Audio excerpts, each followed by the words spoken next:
and welcome to our clinic here in the Big Blue Door. We're so happy to have Kerri Fullerton here. Dr. Kerri, you are so great, such a great resource for us, as well as being a good friend. And I'm so glad to have you here. Thank you so much for coming and playing with us today. Thank you for having me. Yeah, you know I love talking about this stuff. So You bet. Okay, so yeah, when Karen, I don't know if I'm supposed to call you Karen or KC, but Doesn't matter. When Karen asked me to do this, we were brainstorming about what would people need to hear about right now, and I had said, you know, this is the, like, September is the, see if I knew how to move my slides, that would go smoother. There we go. September is sort of this unofficial new year. Everybody is just ready to get back on track. The chaos from summer, the chaotic eating, the chaotic schedule, everybody's like, I want to get back on track. And the challenge with that tends to be the way that we get back on track, and that we generally do things in a very unsustainable way and more of a resolution kind of philosophy, which we know doesn't work. So that's what we thought we would talk about today, and just share some of the things that I have learned and what I teach in my courses and teach all my patients. So Back on Track has a tendency to turn into boot camps and cleanses and clean eating and healthy eating and all of these things. And just as a side note, all of what I'm going to talk about, we do in our business too, right? So like, we're going to do all of the things in our business at the same time to do all of the things to get back on track. So it applies across the board. Unfortunately, these all end up being code for going on a diet. And the thing that's important to know is that when I say going on a diet, I mean intentional weight loss. And why that's a very important distinction is because of a statistic that's important to know. And that is that almost all intentional weight loss fails. In fact, the #1 predictor for future weight gain is if somebody is currently trying to lose weight. So within 2 to 5 years, the weight comes back. And even the successful studies where people have maintained a weight loss, it is typically between 2 and 4 pounds. And not to be gross, but my son likes to weigh himself before and after he goes to the bathroom, and it is routinely 3 to 4 pounds. So it's like, it doesn't change my pant size if I lose 3 or 4 pounds.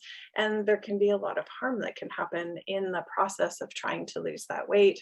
The self-esteem issues, I mean, it's that's not even to talk about the health issues that go with that. So to diet is for the purpose of weight loss.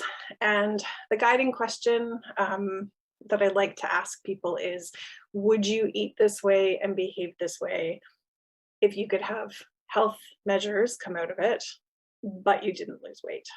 And if the answer is no, then it's an intentional weight loss, and then it falls into this category. If the answer is, you know what, I just want to feel good and I don't care if the scale moves, then maybe you're not actually dieting, and that's a good measure to go, okay, maybe I'm on the right track here. And I would throw in there, if that's the track you're going to be on, stay off the scale. But that's a whole different talk for a whole different day, and I will not harp on that, I promise. So let me introduce myself a little bit. My name is Dr. Kerri Fullerton. I'm a naturopathic doctor. I started practicing in Barrie back in 2004. I graduated in 2003. Took a bit of time to regroup, and then came to Barrie in 2004. I'm currently just working virtually.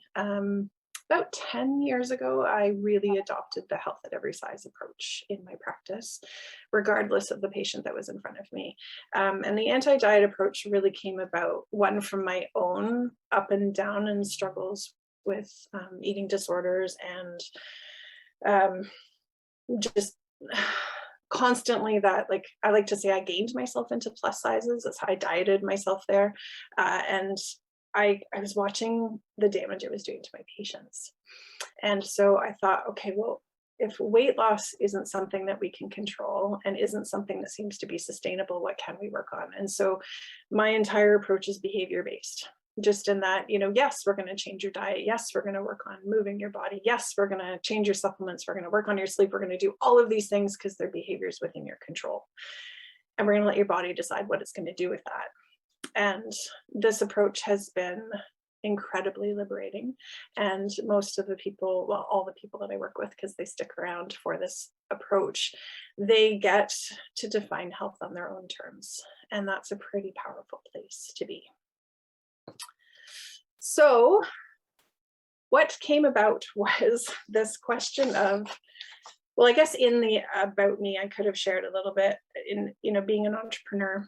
I like to build programs, as so many of us do. I'm assuming many of the people who join this space are also entrepreneurs. So I created some online programs that were in this sphere and got results, but not the consistency, not the sustainability that I'd really hoped for. And I couldn't quite figure out what that was. And it really came down to this: how do we create goals that last without getting caught in that same, we're doing it all and nothing sticks, right? So being me, I, you know, read every book I could. I attended lectures. I had spent a couple of years working on this. What is it about goal setting that makes it so dysfunctional? Why do New Year's resolutions not last? Why do, I mean, I knew part of why the dieting doesn't work, but it applies across the board. So I worked on myself first, then I started sharing it with patients. Then once we found a groove and had the aha moments, then I went, okay, we have the missing link. So then I revamped my program. And what I'm going to share with you today is these first two bits of this transformation, because it's one thing to like ask people to tap into their intuition and listen to their body and do all these things, but so many of them didn't even know why they were doing the things they were doing. They were told that they should care about their exercise, or they should care about their fitness and their nutrition or their whatever, but they didn't know if they actually cared. And that matters. It matters because at the end of the day, if I have to choose between a nice sunny day and throwing the football with my kid or prepping meals for the week, I'm going to pick throwing the football every time, because connection is a massive value of mine. So this matters because it's going to influence all of my choices and all of my behaviors. So I'm going to share what I learned, and I'm going to share what I share. We'll go from there, and that all rhymed beautifully. So one of the key distinctions I made for myself in those couple years of learning and reading was that, to me, a distinction came out. So resolutions, they tend to be very rigid, but very clearly defined boundaries, right? Like a rock. So a rock is a rock, and you know where the rock starts and you know where the rock stops. There's not a lot of, I wonder if, no, we know this is rock, this is not. So resolutions tend to be, in my mind, more like a rock. And then there was the people who were like, don't set resolutions, set intentions. Well, intentions are amazing and definitely part of things, but they're more like a cloud. So you can see them, you know a cloud is a cloud, but where does the cloud stop? Where does the cloud start? They're fuzzy borders. So it's a little harder to know if, like, just if you're in it or if you're not. So then from that, I defined goals as being, you know, from a sports family, like a soccer net, you know where the goal is, right? There's the post, there's the net. If it crosses the line, it's in. But what's interesting is that it doesn't matter how it gets in. It just has to get in the net. So it could take half the team and half the game to get that goal, or it could happen very quickly. It could happen from the most beautiful display of athleticism with like kicking the ball over their head, or it could happen from a total flumble that looks terrible, but a goal is a goal. It still counts if it gets in the net. And that is something I want you to just hold in your mind as we keep going forward here. So typical goal setting is too much, too fast, which makes it unsustainable. It's built on shoulds. And this is where the foundation piece really matters. Shoulds are all the things that everyone told you should matter to you. So I've had business coaches tell me what I should care about in my business, what I should do in my business. I, in my life, certainly have been told what I should care about, what I should eat, what I shouldn't eat, what kind of exercise I should do versus I should not do. And that's always led to this big overhaul, right? Those boot camps, the cleanses, you clear out your kitchen, you, I don't know, spend how many hours going to the gym. Well, COVID has made that difficult, but you know what I mean? You have these like big changes. But then life happens in form of challenge. And if COVID has taught us anything, we don't have as much control over our lives as we think we do. And life can change in a heartbeat. And it doesn't have to be something big like COVID. It can be, you have a crummy night's sleep, you get a headache, your kid gets sick, you get sick. I mean, there could be all kinds of things that get in the way. And because the big overhaul didn't have enough flexibility, because it was more like that rock, it just stops and people stop doing the things. The way I'm suggesting it is that we start with our values. What actually matters? What do you give any shits or fucks about, depending on which line you go with? And then, whoops, what happened? Where did it go? Then you can set your intention. Then you can build your goals, and then you can develop your habits and your routines. And that's what I'm going to share with you today on how to actually do that. So in my program, we do like a very extensive values worksheet and all the things, but for sake of expediency this morning, this is one that is wonderfully useful. It's free and available on Brene Brown. If you Google values by Brene Brown, you're going to get this sheet that you see screenshot in the background. And the exercise that she describes in, I think it's Dare to Lead, is go through all the different values. And I just tell people, make a little mark beside the ones that speak to you. And there's going to be a lot, probably, right? I mean, just me looking at it, adventure, ambition, not so much. Balance, definitely. Belonging is huge. That is one of my core values. Collaboration, if you're here, it's probably one of your values, but is it a core value of yours? Maybe, maybe not. So you go through this and you tick off all the ones that you really matter to you. And then you narrow it down to what are your top 10. Then you narrow it again and you take it down to your top 3. It's hard enough to get it to 10, I'll be honest with you. Getting it to 3 takes time. So please don't try and do this right now because you won't hear anything else I say. But I do highly recommend make a beautiful cup of tea, spend a bit of time, and give yourself some space. And this may happen over the course of a few days. It might happen over the course of a few weeks, as your brain starts to notice once you bring it to your attention. And something that happens is a core value tends to encompass some of the other values. So it's not that of the top 10, you're dismissing some of them. It's just that you may find that love, for instance, may incorporate family and friendship. So it'd be almost umbrella ones. So my top 3 currently, and they do change. It's an important thing to know. If you do this values work after we get off today, and then, that is not your values for the end of time. That is your values right now. And they do change. Mine are currently belonging, wholeheartedness, and connection. So those are the foundations of all of the choices I make.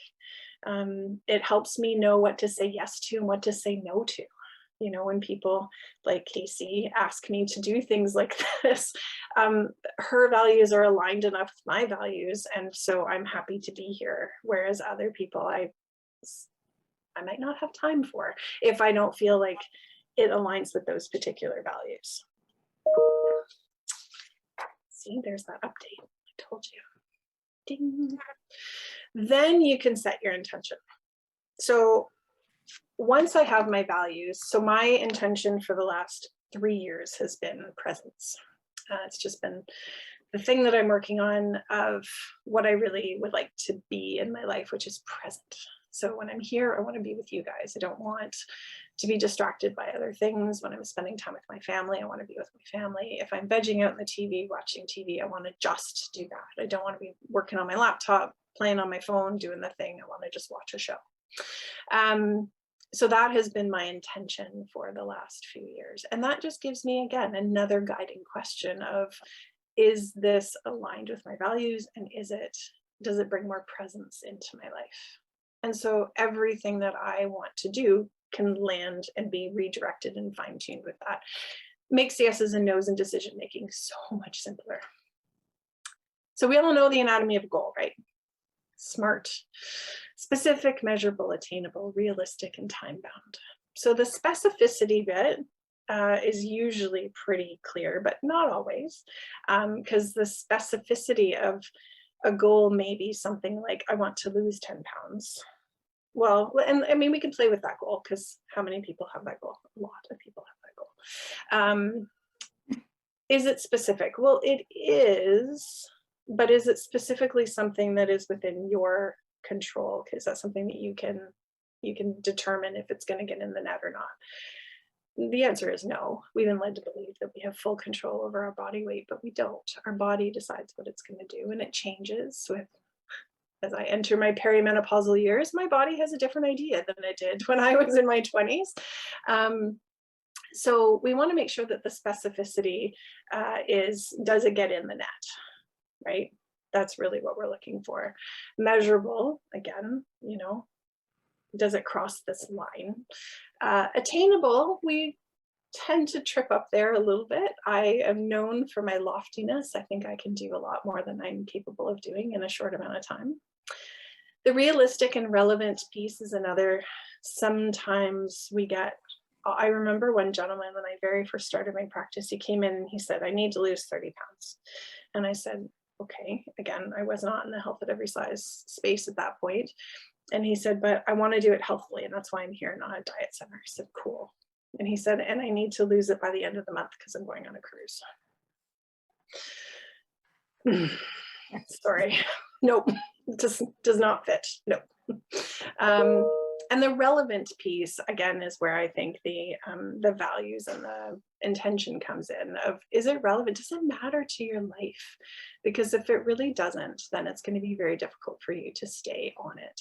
And time bound, the cautionary note on that, I do think it's important to have like personal deadlines and accountability in that regard, but please make sure that they're flexible.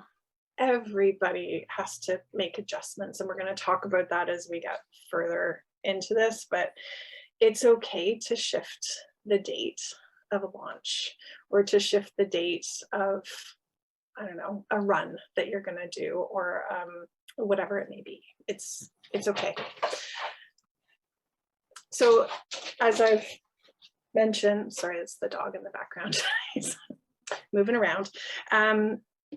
Goal setting goes wrong in the sense that we are constantly setting goals, one, that don't matter to us, two, that require so much change and overhaul that it requires every ounce of focus and attention that we have.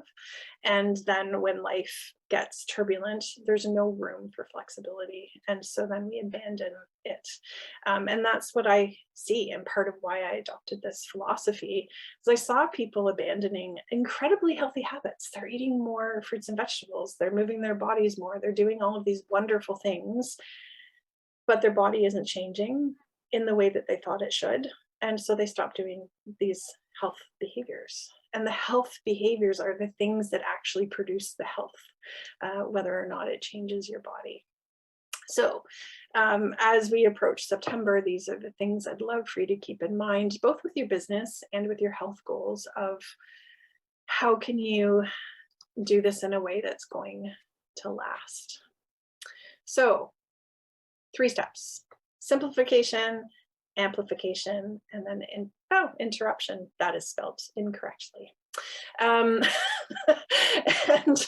then this is what creates this consistency, and the consistency is what helps build the confidence, and that sense of confidence gives you that sense of control, and that is what leads to that beautiful center spot of success.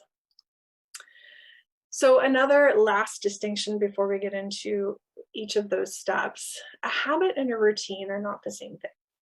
So I recently changed where we keep our cutlery in the kitchen. Drives my family crazy. All of us have a habit of going to a particular drawer, and all of us continuously go to that drawer, open it, and go, oh, close the drawer and go to the new one. A habit requires very little, if any, active thought. It just happens. Whereas a routine, there is a level of resistance, a level of thought that is always involved in a routine. And that's really important to understand. The resistance is the key to knowing. So one of my routines is I get up in the morning, I take this big dog that you can't see right now out for his walk, and then I come back and I do some exercises, and then I have my shower and I have my breakfast, and I'm usually in front of the computer for 9. That's sort of just my morning routine. And I'd say at least 3 or 4 days a week I lie in bed and go, oh, I don't know if I want to do this today. And that is a natural part of the resistance, right? But my routine is set up in such a flexible way that it's easy for me to go, I just have to walk the dog. That's where I get my tick mark. That's it. I just have to take the dog for a walk. If I don't do anything else in that routine, if I skip breakfast and stay in my sweaty clothes all day, that is totally acceptable. I just have to go out and walk the dog. That's that first domino. But I have full permission to not do it. So that resistance is important, because if my goal for my active self-care was set up that I need to go to the gym, that is a very different experience. I have to get dressed. I have to get into the car. I have the time to get there. I have to then get on whatever machine or do whatever class, whatever the thing, and then I have to come home. And then, so there's a lot more involved. And so the commitment to doing that is going to require me to overcome a different level of resistance when I'm lying in bed. And that leads us to step 1. It has to be really simple. And so this is going to change in your life, but how easy is it for you to score this goal? So if, let's say it's going to be, I'm going to stick with fitness because it just seems to be where my brain is. And I think Casey's rowing has got me in that headspace, but this applies to whatever. So if I want to move my body more, then how easy is it for me to accomplish that, to get that check mark? If my goal is set up in such a way that I need to go to the gym and spend 40 minutes, that is a much harder way to get that goal than I have to take the dog for a walk. Because the dog walking could be, if I put him on his leash and I get to the top of the street, I win. I walk the dog. I could take him around the block. I could take him around many blocks. I could take him, walking the dog can look like a lot of different things, right? So it's simple. It's very simple. Did I walk the dog? Yes or no? Did I move my body? Yes or no? If you're trying to eat more fruits and vegetables, did you do that today? I like to ask. I actually had it as a sticky note for a while. Is there a tasty way to add vegetables to this? Yes or no? And usually there was a tasty way to do that, but not always. Sometimes fruits and vegetables do not go with what I want to eat. And that's fine. Or sometimes there's none in the fridge because I haven't gone shopping. But it's a way to just, is there a way to do this? If you add a grape, check mark, it's simple. On your hardest day, can you do it? And if the answer is no, it might not be as simple as what is actually going to work. One of the things we forget is that health behaviors only create health if you do them long term. So if you set it up in a way that you can't do it long term, you're not going to get the benefits that you're looking for. So simple is easy. And the reason why I say that is because invariably there's a little voice going, but Kerri, it doesn't count. Like if I just put the dog on the leash and get to the end of the driveway and back, that doesn't count. And that is that limitation and that resistance that can hold us back and stop us from doing the behaviors. Because if I step outside every day, because that is a goal. I've had many patients, especially in COVID with people working from home. And I said, just get outside. It doesn't matter if you're outside for one deep breath or if you go for a full walk, just get outside. And by going outside every day, that resistance gets smaller and smaller and smaller because it just does start to be part of the routine. It's not such a big deal. And then they might stay outside a little bit longer, and then they'll be like, you know what? I'm out here. I'm going to go for a walk. Great. You know, and it can build off of that instead of it being, I have to walk for 40 minutes every day outside, and you don't want to do that. So you just don't, right? So simple. The next thing is, how can you amplify what you already do to incorporate your new thing? So if I mentioned dominoes regularly, right? So I am very unlikely to roll out of bed and do some exercises. I am far more likely to walk the dog and then do some exercises. I'm awake, my body's moving, I'm stretched, I'm warmed up, I'm quite happy to, I don't know, swing the kettlebell or get on my total gym or put on a YouTube video or whatever the movement might be for that day. But I know that if I walk the dog first, that's far more likely to happen, because walking the dog is something I almost always do. I take my supplements when I brush my teeth because I almost always brush my teeth. If they're not attached behaviors, I'm less likely. I can't remember the author's name, and I don't recommend the book because there's a lot of weight loss stuff in their diet culture that I'm not a fan of, but the Atomic Habits author, he talks about habit stacking. And that is one piece of his work that I agree wholeheartedly, because that's what helps build those routines. Once that first domino goes, the resistance is overcome, it's a lot easier to keep moving with it. So if you want to meditate, you know, do it while you brush your teeth. Something that you already do without a lot of resistance or thought, that's where you can attach your new behavior. And then a saying I say very regularly is, I forget to remember. So I can have the best intentions and the best goals, but I forget to remember to do the thing. So I'll get into bed and go, oh, I meant to do the thing today. Maybe it's meditate, maybe it's move, maybe it's, I don't know, prepare something, call, whatever it may be. So we need to interrupt our patterns because we are very routined people.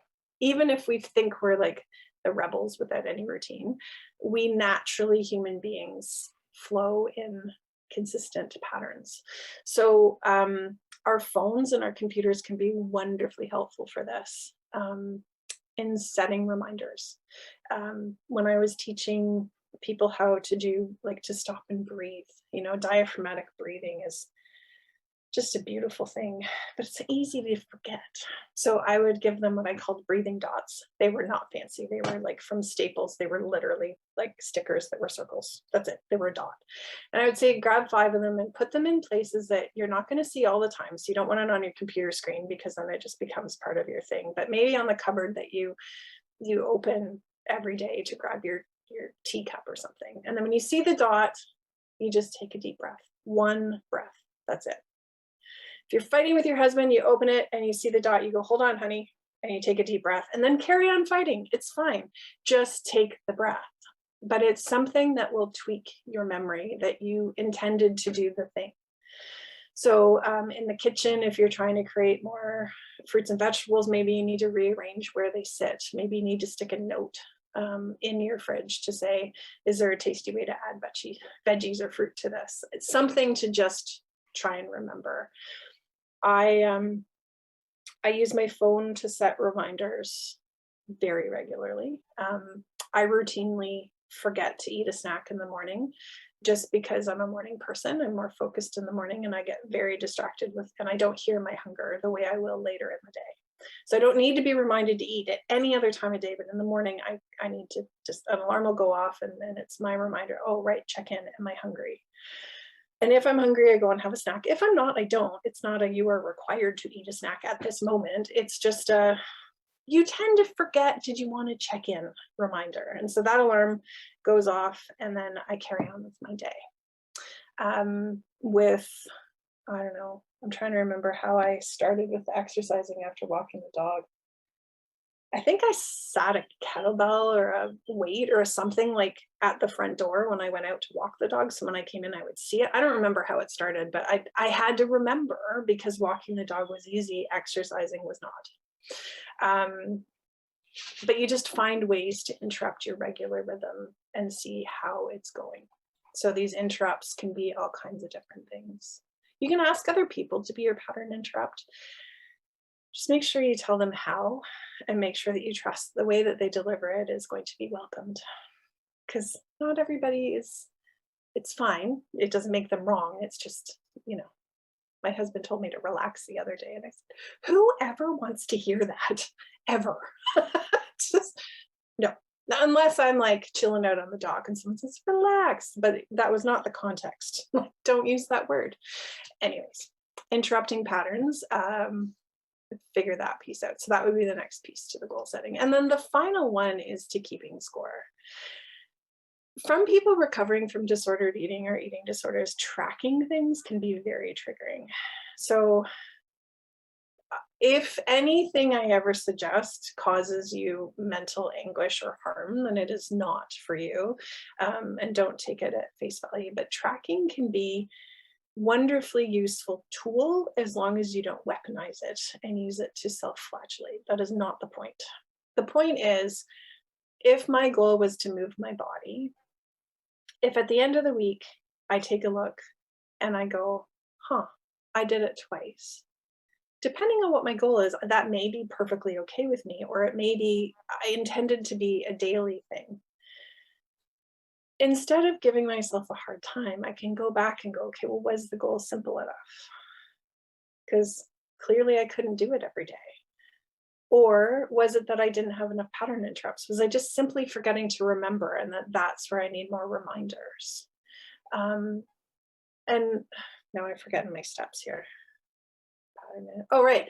Is there a way that I could link it up and make it a bit easier to remember to do? That could be the other piece. But I got to be honest, this is the step that most people need, and the tracking helps bring us back to the simplicity thing. When I moved my practice out of my clinic and was starting to work half from home and half from another clinic, I was having some moments of like, oh my God, was this a good idea? And so connection being a big value of mine, I wanted to reach out and call all my patients. So I had this idea that I would phone 10 people every day. And so I thought 50 people a week, that's reasonable. Well, it turned out it wasn't very reasonable, because that takes not a huge amount of time, but enough of time that there was too much resistance. So I had to pare it back, and I do connect with people every week, but it's not 50, right? But the simplification had to be, am I connecting with past patients every week? That's it. And as long as I reach one person, I get a gold star. And if I reach 50, cool. I talked to 50 people, that's amazing. But one is absolutely enough. I think that's all I have for you. So those are the steps, right? Make it simple. Try and link it up to something that you already do, and create a pattern interrupt so that you are going to remember that this was an intention and a goal that you set to do, and keep track of it so that you can refine it and revise it so that you can continue to be successful and not go, well, screw it, that didn't work, I'm done. And with that, does anyone have any questions? Oh, Kerri, this is so good. I love the reminder of how simple it can be. The simplify, amplify, interrupt is such a great reminder, and I particularly like your example. I was thinking as you were talking, I was making some notes, and I have this call list of clients that I want to reach out to, and it's been sitting because it's got a whole whack of people. And I was thinking while you were talking, well, what if I just called one of them? Right? Because the reality is, once I've called one, I actually like being on the phone. I'm with you. I like connection's a huge value for me. I like talking to people. So once I've called one of them, I'm likely to call 2 or 3 others. But when I've got this whole list, I don't want to start because it's so much work. And so I really love that. It was such a great reminder. And like the amplify, I've kind of forgotten about that. It's like, how can I link them? And how can I, if I have something, I have a sort of game plan on Monday. And so if I added a couple things to that game plan on Monday, then it would be easy to just have that stuff happen. Very cool. I love that. Nice.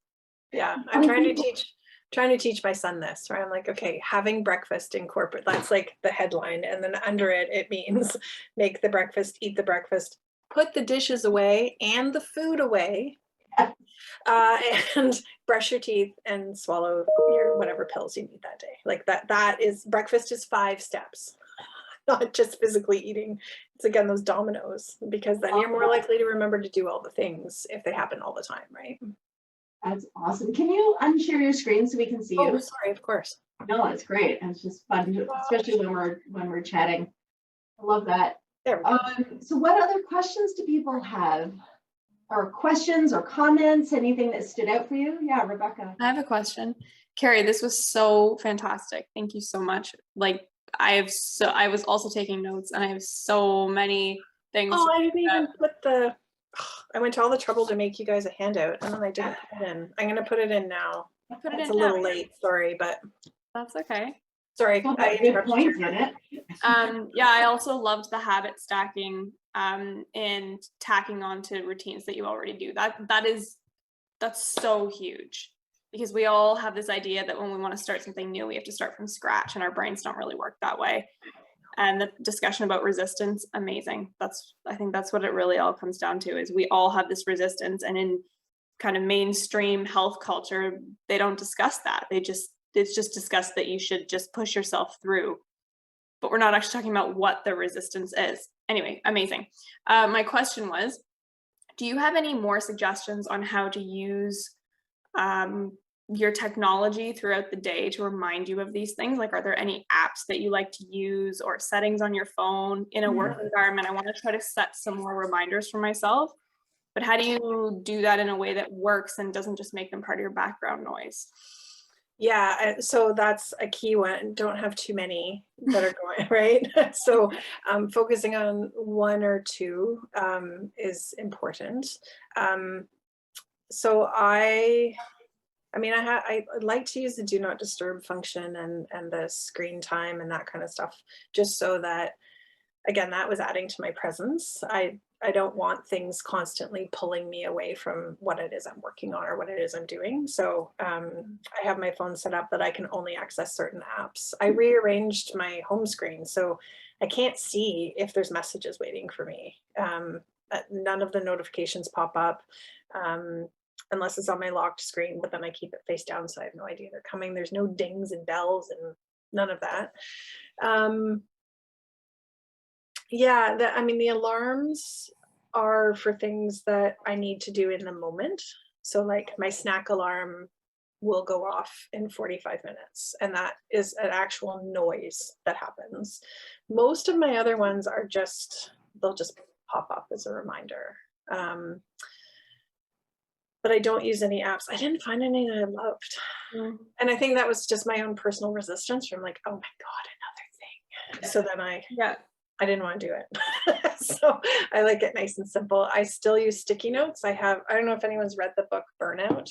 If you haven't, I highly recommend it, by the Nagoski sisters.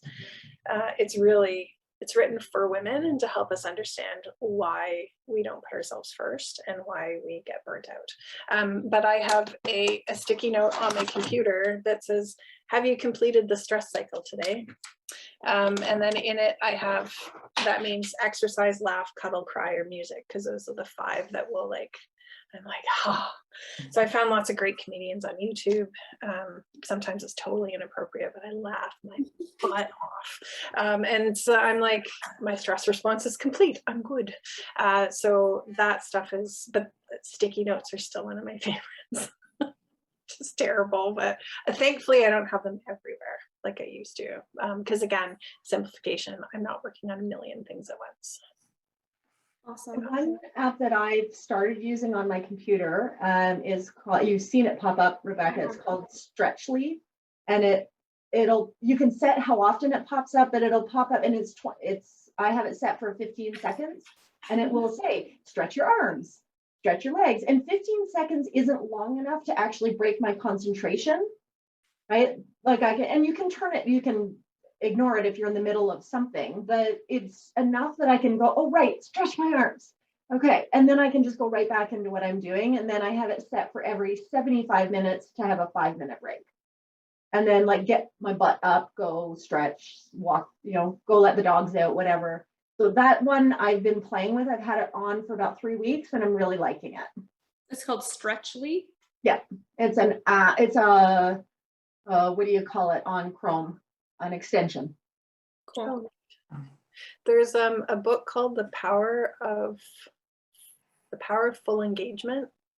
I think it was a long time ago I read that one. Anyways, they talk about how human beings have attention spans, the ability to focus for between like 45 minutes and 120 minutes being the absolute max, which is part of why the school days are now set up the way they are, so that we're taking breaks when we naturally need them. So I have I set my day up in like 45-minute to hour-and-a-half blocks.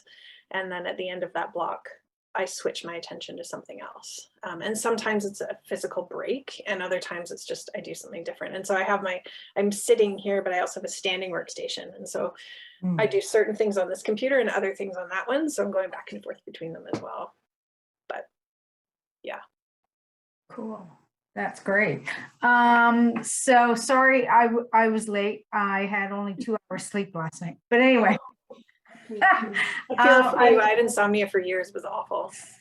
It wasn't my insomnia. It was to get to the bathroom. But anyway, woke me up. What I liked about what you talked about, Kerri, was the resistance and linking it to something that that you want to do. So my little trick is, it's not fun exercising by yourself in the basement. So sometimes I'll just put on my workout wear and my running shoes like hours ahead of time, just so that I have them on, so that it just then it just flows. So that I just wanted to share that little tip. Yeah, that's a great one. I've heard that too. People put their workout stuff like at the end of their bed. So it's the first thing they see, and it's just what they put on in the morning. And then it's like, again, that little piece of resistance is chipped away. Like, well, I've already got the pants. Got them on. I might as well. Exactly. Yeah. Cool stuff. Nice. I had a question, Kerri. Thank you. That was really insightful, and actually has made me really motivated to change some stuff up when the kids go back to school. I had a question around, I'll go into this with complete enthusiasm and I will start setting new habits and routines, but how do I keep that momentum going? And in terms of that keeping score, is there a way that you'd recommend to kind of keep going back and keeping on track, or refreshing everything you just spoke about? Because I know that it will taper off. Yeah, well, and that's part of it is acknowledging that that's normal and natural, right? That new and shiny and new. One of my business coaches told me I had shiny object syndrome. I'm like, yes, I do. I I want to do all the things, and I get really excited, and then it gets a little drudgery at times. So the keeping score, I'd like to say that I do it weekly because that's my intention, but it does not happen weekly. But I do like to review my week and go, how did it go? What went well, what didn't go so well. And when I shared the model of the program that I run, like the very next one after this is called Power, and it is about that. And like the spoil alert is compassion. Because we are very hard on ourselves, and that disintegrates our power and our self-esteem. Compassion helps keep us there. It helps us remember, okay, we just got through or still going through a global pandemic. The kids were in school, out of school. We had 2 days notice. We were doing all the things. Like, it's okay that we ate pizza more than we normally do, because that was the best I could do that day, and that's okay. It's okay that I didn't take the dog for a walk 2 days because I was exhausted, and I woke up in the morning, was like, no, what I need is to go back to sleep. So compassion is a big piece of the process, to give yourself a break, and then to revisit the 3 steps. Do you need to adjust what you thought was reasonable at the beginning? Because maybe in that enthusiasm and excitement, you overestimated what was possible, and you forgot about some of the things that have to be done around your home and in your business that you didn't actually factor into stuff. And then you have a new set of information to make new choices from. So that resetting, or I said the time, the SMART goals and the time bound thing, that's one of those pieces of like, we need to readjust based on our circumstances and based on the information that we have in the moment. I know everyone that I work with that, you know, and again, I keep falling back to dieting because it's the world I work in, right? I help people recover from chronic dieting. You know, best intentions when we start these things. I mean, I don't ever have to eat sugar again. That will be fine. Until, you know, you're at the birthday party or at the whatever, and then you're longingly looking at something, and then you think, well, maybe not forever. So then, you know, you have to make some new adjustments based on what you know now. Because yeah, the excitement those heightened emotional states, and excitement is one of them, can lead to different decision making. Yeah. The same with the other side of it, right? When you're totally bummed and the world is falling apart, it's not always the best time to make decisions either. So I don't know how to answer your question, Joe. So can I chime in for a sec? Because this is something that happened when I was actually working through your program, and I think it's to your point, Joe, is I had got a new Apple Watch, and so it closes these rings, and so you set what you want the ring to be. And so I wanted to be moving more. And so I'd set it to 30 minutes of exercise, except that the way the watch calculates exercise is quite different than the way I calculate it. And so what I found was I wasn't meeting my goal. And so even though I was doing the work as far as what I was concerned. And so sometimes the measurement, you got to check, make sure that the measurement is actually measuring what you want to measure. And so, you know, I changed it to 15 minutes, and then I was succeeding, even though I was often moving for 45 or an hour.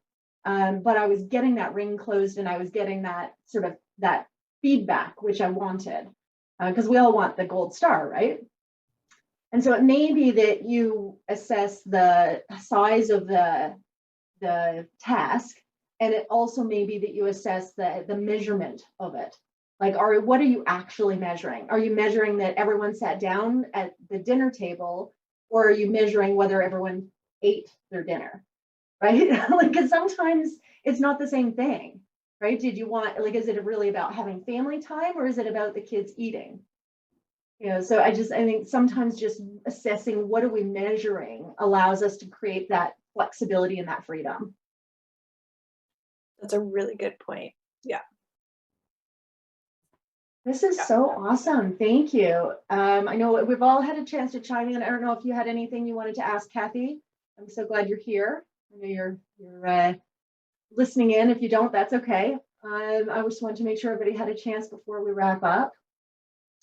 That's awesome. Thanks everybody for coming. Thanks so much for being here, Kerri. You always have so much goodness to share, and you always make me think. And I'm excited about heading into September and making sure that I make small plans with big results.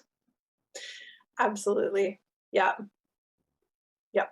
And I didn't put any links up because I had to set my timing, but I am doing a meal planning course based on this kind of philosophy.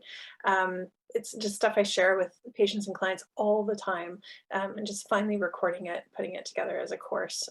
It'll be free for people to attend live, and then it would be $10 to just buy them if you don't want to attend live. And that is going to be I will let you know. It's in September. I wanted to do it before September to sort of, get that, but it was not happening for me. But it'll be sometime in September. So if you don't follow me, my handle is @TheDietRebellion for Instagram and Facebook. And then Kerri Fullerton 9, I think, is my personal page on Facebook. Well, also, if you send Rebecca the information once you have it, then we'll put it up in our community, and then people will know that that's available as well. Excellent. Perfect. That's great. Thank you so much, Kerri. We really appreciate you being here. Thank you, everyone, for coming. This is our very first clinic in the Big Blue Door. Yay! So we're so pleased to have Kerri here to start us off. And thank you all for being here. Please feel free to stay and work. If you haven't been in the Big Blue Door before, Rebecca will head back into the lobby and she can give you a tour and tell you how it all works. Please feel free to stay and grab a space in one of our rooms and work for the day if you'd like, as our guest, and we'd love to have you. So thanks so much, Kerri. My pleasure. Thank you for having me.